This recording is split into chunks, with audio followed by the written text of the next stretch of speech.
Hello students. आज के lecture में हम डिस्कस करेंगे एक इम्पोर्टेंट थ्योरम। फंक्शनल एनालिसिस की एक इम्पोर्टेंट थ्योरम है MSc mathematics semester third. Theorem है टॉपिक से finite dimensional norm linear space की थ्योरम है। तो चलिए हम थ्योरम का सबसे पहले स्टेटमेंट को रीड करेंगे। स्टेटमेंट क्या है हमारे पास? Every finite dimensional subspace y of a normed linear space x is complete। Okay, हमें क्या प्रूव करना है कि हमारे पास कोई फाइनाइट डिमेंशनल सबस्पेस है y normed linear space x का, उसे कंप्लीट प्रूव करना है। क्लियर? एक तो आपके पास इस तरह एग्जाम में स्टेटमेंट लिखी आ सकती है। सेकंड, अगर ये y और x मतलब नॉर्म्ड लीनियर स्पेस x और सबस्पेस इक्वल हो जाते हैं तो उस केस में, ठीक है, उस केस में जो डेफिनेशन हमारे पास स्टेटमेंट बनेगी वो क्या है कि every finite dimensional normed linear space is complete. Okay, इस तरह में लिखी आ सकती है, या फिर और करके लिखा है every finite dimensional normed linear space is a Banach space, या फिर आपको स्टेटमेंट इस तरह पूछी जा सकती है। तो हमें करना क्या है वो देखते हैं। फर्स्ट तो है हमारे पास कि अगर हमारे पास कोई फाइनाइट डिमेंशनल सबस्पेस y है किसी नॉर्म्ड लीनियर स्पेस x का, तो उसे कंप्लीट प्रूव करना है। मतलब कंप्लीट प्रूव करना है। कंप्लीट क्या होता है? कंप्लीट होता है कि कंप्लीटनेस दिखानी है, मतलब उस स्पेस से कोई कोची सीक्वेंस लेनी है और उस कोची सीक्वेंस को कन्वर्जेंट प्रूव करना है। ओके, फर्स्ट स्टेटमेंट में हमारे पास ये है। क्लियर? और अगर y और x इक्वल हो जाते हैं तो सिंपली स्टेटमेंट तो यही है, बिल्कुल इसके अंदर भी यही कंप्लीट ही प्रूव करना है, मतलब कोई कोची सीक्वेंस लेनी है और उस कोची सीक्वेंस को कन्वर्जेंट प्रूव करना है। थर्ड स्टेटमेंट है, तीनों एक ही बात है, बनार्क स्पेस। बनार्क स्पेस का मीनिंग क्या होता है कि कोई नॉर्म्ड लीनियर स्पेस जो कंप्लीट होता है उसे बनार्क स्पेस बोलते हैं, मतलब कंप्लीटनेस की प्रॉपर्टी होल्ड करता है। बात वही आ गई ना, कंप्लीटनेस की कंप्लीट हो। बनार्क स्पेस भी तो वही होता है कि कोई नॉर्मल लीनियर स्पेस अगर कोई कंप्लीट हो, ठीक है, तो वो बनार्क स्पेस होता है, मतलब कोई कोची सीक्वेंस लेनी है और उस कोची सीक्वेंस को कन्वर्जेंट प्रूव करना है। तो हमारा काम यही रहेगा कि हमें इस थ्योरम में क्या करेंगे, हम सबसे पहले एक सबस्पेस या फिर कोई भी finite dimensional normed linear space लेकर चलेंगे। ओके, और उसमें से कोई कोची सीक्वेंस लेंगे और उस कोची सीक्वेंस को कन्वर्जेंट प्रूव कर देंगे इन y। अगर y क्या है हमारे पास, हम कोई भी स्पेस लेकर चल रहे हैं नॉर्म्ड लीनियर स्पेस। क्लियर? तो लिखते हैं सबसे पहले, प्रूफ स्टार्ट करते हैं। लेट जो ये y है हमारे पास, क्लियर, इसकी डिमेंशन लेट कर लेते हैं। Let dimension of y is equal to n, क्योंकि हमारे पास जो सब स्पेस है y वो क्या है हमारे पास, फाइनाइट डिमेंशन है। क्या है? फाइनाइट डिमेंशनल है। अगर वो फाइनाइट डिमेंशनल है तो इसका मीनिंग क्या है कि उसकी डिमेंशन n है। तो अगर किसी सबस्पेस या किसी वेक्टर स्पेस की डिमेंशन n है तो उसका मीनिंग ये है कि उसकी बेसिस में नंबर ऑफ एलिमेंट्स कितने हैं, n है। तो मतलब y की बेसिस में नंबर ऑफ एलिमेंट्स कितने हैं, n है। तो मैं यहाँ पर लिख सकता हूँ लेट, ऐड करके लिख लेता हूँ, and e1 e2 e3 is basis for y। Okay, जो मैंने E1 टू En लेट किया है, मैंने क्या लेट कर ली, बेसिस कर ली y की लेट। अब बेसिस की बात आती है। बेसिस के पास कौन सी दो प्रॉपर्टी होती है? फर्स्ट तो बेसिस हो तो वो लीनियर इंडिपेंडेंट होता है, और सेकंड स्पैन, स्पैन की बात आती है। तो मतलब ये बेसिस जो मैंने लेट की, ये एक तो लीनियर इंडिपेंडेंट है, सेकंड ये क्या करेगा, जनरेट करेगी y को। क्या? जनरेट्स y, मतलब स्पैन y जनरेट करेंगे इस स्पेस y को। ये दो प्रॉपर्टी होती है हमारे पास अगर ये क्या है, बेसिस है। ओके, तो हमें लेकिन प्रूव क्या करना है, हमें कंप्लीटनेस दिखानी है, मतलब कंप्लीट प्रूव करना है, या फिर बनार्क स्पेस प्रूव करना है तो कंप्लीट प्रूव करना है। तो उसके लिए हमें कोई कोची सीक्वेंस लेट करनी पड़ेगी। तो एक कोची सीक्वेंस लेट करेंगे हम। तो let y m be a Cauchy sequence, Cauchy sequence in y। हमने एक कोची सीक्वेंस लेट की ym। क्लियर? अगर ym कोची सीक्वेंस है इन ym के अंदर, तो इसको हम कैसे एक्सप्रेस कर सकते हैं, बेसिस की फॉर्म में एक्सप्रेस कर सकते हैं uniquely. Okay, therefore ym can be uniquely expressed as, कैसे एक्सप्रेस कर सकते हैं हम इसको कि Y M is equal to alpha one, scalar आएगा alpha one that is e one basis की फॉर्म में alpha two e two and up to so on alpha n e n. Clear यहां तक? क्योंकि ई1 ई2 और E N क्या है, basis है, ये इसके क्या है, स्केलर्स है। ओके, क्योंकि ये लीनियर इंडिपेंडेंट सेट फॉर्म करेगा ना हमारे पास, तो ये मैंने इसको लीनियर मतलब कॉम्बिनेशन की फॉर्म में लिख दिया बेसिस को, ठीक है, स्केलर्स की। ये वाई एम के लिए लिख रहे हैं तो स्केलर्स के ऊपर एम लिख दो। क्लियर? तो ये मेरे पास आ गई, लेटर से इसको हम 1 लेट कर देते हैं। ओके, यहां तक बिल्कुल क्लियर होना चाहिए। हमने एक कोची सीक्वेंस ली वाई एम, वाई के अंदर से, ओके, जिसकी बेसिस ई1 से लेकर ई एन थी। अब सिर्फ हमें ये प्रूव करना है कि जो ये सीक्वेंस वाई एम है, ये कोची सीक्वेंस है, ये कन्वर्जेंट है और कन्वर्ज करेगी इस वाई के अंदर ही, तो ये कंप्लीट प्रूव हो जाएगा। ओके, तो चलिए अब मैं क्या करता हूं इसको, अब मैं सबसे पहले, क्योंकि ये कोची सीक्वेंस है, हमने लेट करके चले हैं, तो इसकी डेफिनेशन लगाएंगे। स्टेटमेंट आपने नोट कर ली होगी, ठीक है, तो स्टेटमेंट नोट किया है, तो इसकी डेफिनेशन क्या होगी, since ym is a Cauchy sequence in y, Cauchy sequence in y, ym क्या है हमारे पास, एक Cauchy sequence है।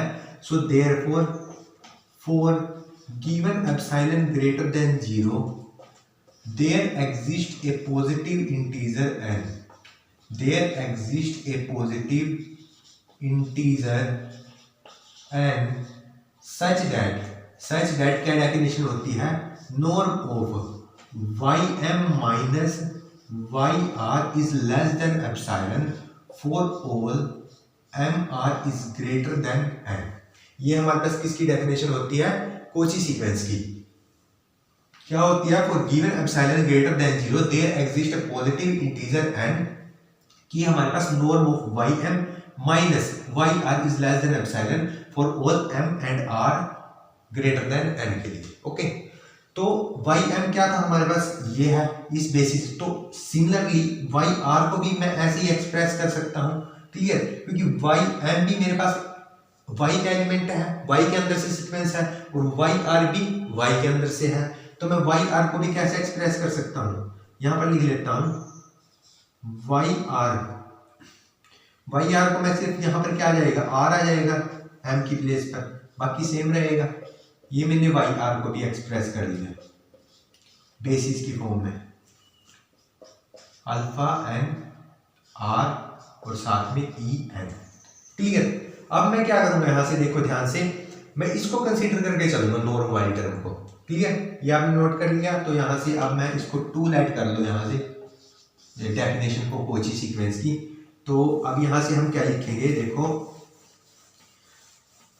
यहां से मैं कंसीडर करूंगा किसको, norm of Y M minus Y are.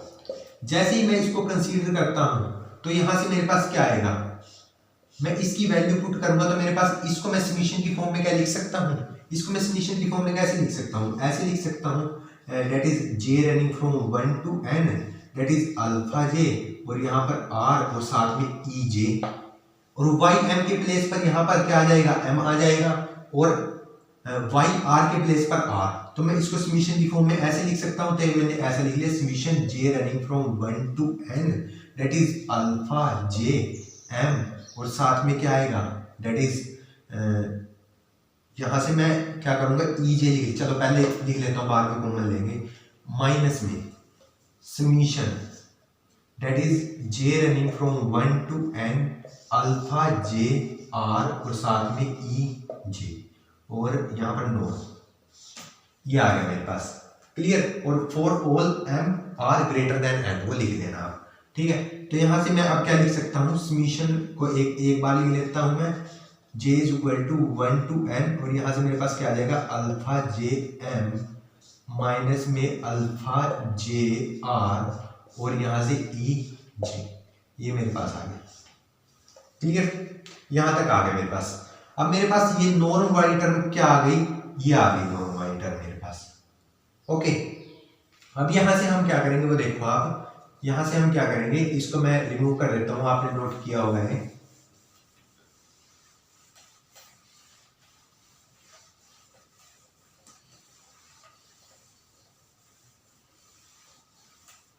अब हमने ना एक थ्योरम होती है हमारे पास, थ्योरम आपको स्टेटमेंट साइड में दिखाई दे रही होगी, क्लियर। इसको मैं 3 लाइन कर लेता हूँ थोड़ी देर के लिए।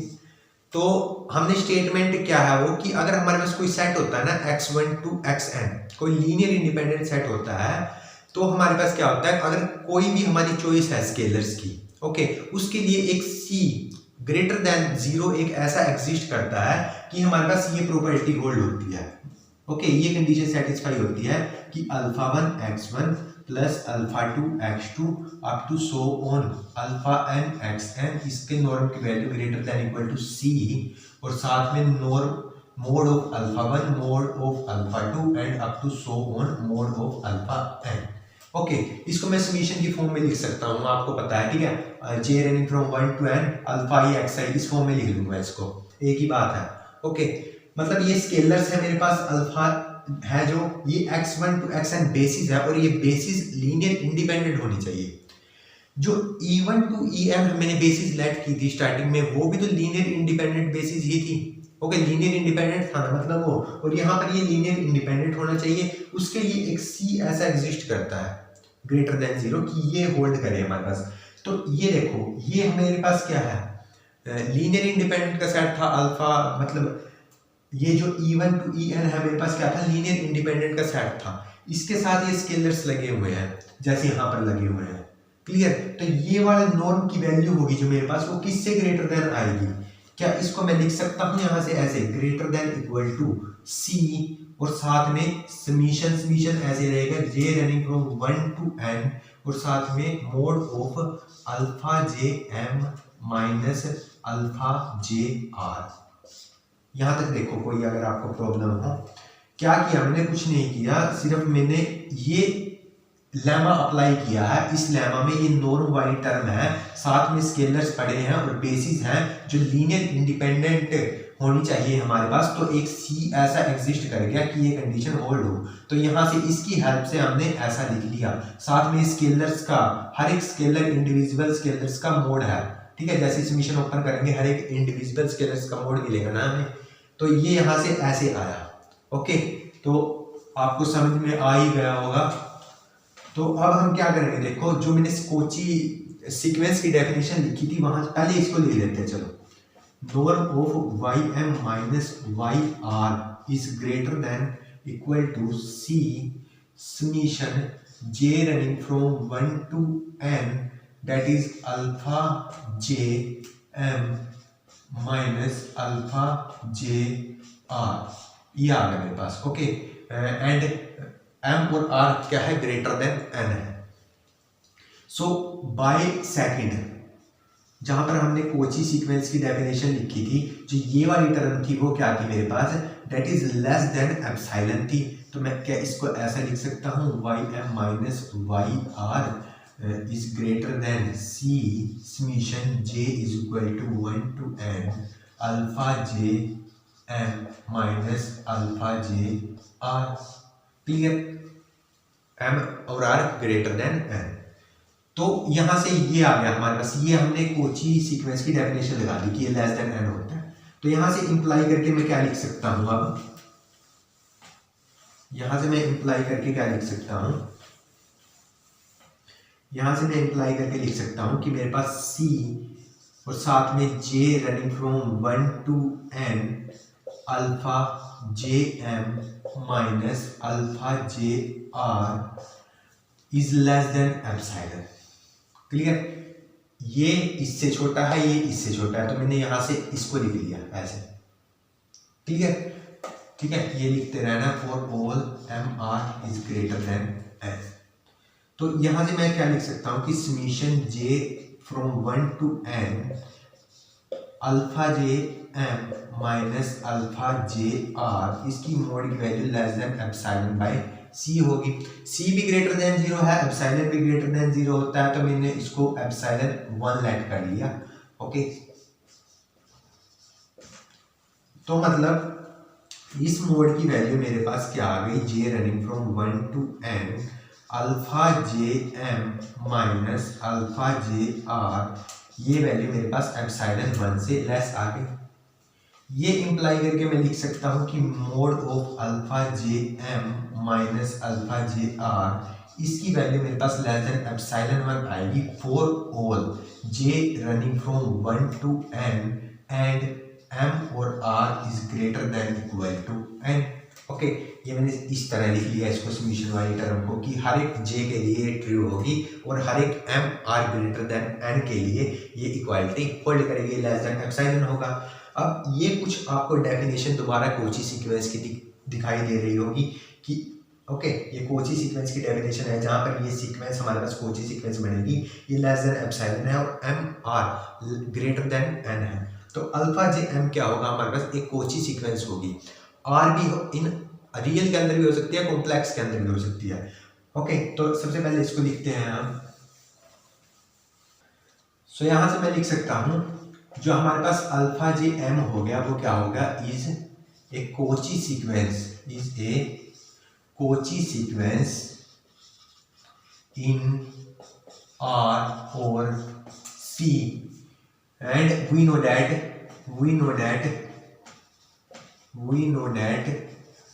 real और कॉम्प्लेक्स इज कंप्लीट। ठीक है, ये कंप्लीट होता है हमारे पास। तो मतलब अगर कंप्लीट है तो इससे अगर कोई कोची सीक्वेंस है तो वो क्या करेगी, कन्वर्जेंट होगी। तो अल्फा जे एम भी कन्वर्जेंट होगा, या तो आर के अंदर होगा या सी के अंदर होगा। तो ये इंप्लाई करके मैं लिखता हूँ कि alpha J M converges to let us say alpha J, ये मैंने लेट कर लिया as m approaches to infinity for all j is equal to 1 to n। Clear? तो यूजिंग n लिमिट्स मैं क्या लिख सकता हूं, यहां से मैं लिख सकता हूं, यहां से क्या करूंगा मैं, लेट कर लूं सबसे पहले। चलो y को लेट करो, क्या लेट करूंगा मैं, alpha 1 e1 alpha 2 e2 up to so n alpha n en। मैंने क्या किया, स्केलर की हेल्प से लीनियर कॉम्बिनेशन लिखा e1 e2 en बेसिस का। जो बेसिस किसकी थी, y की थी स्टार्टिंग में। तो ये लीनियर कॉम्बिनेशन ये भी किससे बिलोंग करेगा, y से बिलोंग करेगा। मतलब हमारा जो y हमने लेट किया वो किससे बिलोंग करता है, वो बिलोंग करता है y से। अब मेरा काम है सिर्फ y m को क्या प्रूव करना, कन्वर्जेंट प्रूव करना y के अंदर कोची सीक्वेंस को। और हम क्या करेंगे, y m को y पर कन्वर्जेंट दिखाएंगे। इसके लिए हम, क्योंकि इसका यूज होना है बीच में, तो इसलिए हमने इसको क्या किया था, इसका यहाँ पर ये इसको इस अल्फा जे एम को अल्फा जे पर कन्वर्ज कराया। तो नाउ अब क्या करेंगे हम, now norm of Y M minus Y. तो अगर इसको मैं अब कंसीडर करके चलता हूं तो वाई एम क्या था मेरे पास, that is summation J is equal to 1 to n, that is alpha J M और साथ में ई जे और माइनस में y को, इसको समीशन फॉर्म में मैं लिख सकता हूँ, क्या लिख सकता हूँ, summation j is equal to 1 to n, that is alpha j और साथ में ई जे। क्लियर? y को मैंने समीशन फॉर्म में ऐसा लिख लिया। तो यहाँ से ये क्या आ जाएगा, समीशन एक बार लिखकर मैं और कॉमन लिख लेता हूँ इसको, अल्फा जे एम माइनस अल्फा जे और साथ में ई जे। अगर मैं समीशन को बाहर लिखना चाहूँ तो साइन क्या आ जाएगा मेरे पास, लेस देन का आ जाएगा प्रॉपर्टी ऑफ नॉर्म से। तो j is equal to 1 to n और अंदर मोड आ जाता है। तो ये क्या आ जाएगा, अल्फा जे एम माइनस अल्फा जे और साथ में ई जे, साथ में क्या आ जाएगा, ई जे। ये मेरे पास आ गया, क्या आ गया, मैंने प्रॉपर्टी से नॉर्म से समीशन को बाहर ले लिया और ये नॉर्म क्या आ जाएगा, मोड में आ जाएगा यहाँ पर। ओके, सो यहाँ पर अब लिखता हूं मैं, ये यहाँ पर आप ध्यान रखना, alpha J M converges to alpha J M, इसका यूज होना है। मैं यहाँ पर लिख लेता हूँ alpha J M converges to alpha J as M approaches to infinity. Clear यहाँ तक? तो अब देखो ये आ गया मेरे पास summation J is equal to 1 to n और साथ में ये आ गया मेरे पास, यहाँ पर ये नॉर्म आता है ना यहाँ पर, यहाँ पर मोड आएगा जब ये स्केलर बाहर होगा तो मोड आता है, और यहाँ पर आएगा नॉर्म ईजे पर। क्लियर? ये मेरे पास जब समीशन बाहर आएगा तो मेरे पास क्या आएगा, ये जो नॉर्म के अंदर ये टर्म आएगी, तो ये जो स्केलर्स होता है हमें पता है norm of alpha x, mode of alpha और नॉर्म ऑफ एक्स, तो ये यहाँ से ऐसा लिखा जाता है। क्लियर? मोड ऑफ स्केलर और साथ में ईजे बेसिस है जो हमारे पास। तो सिंस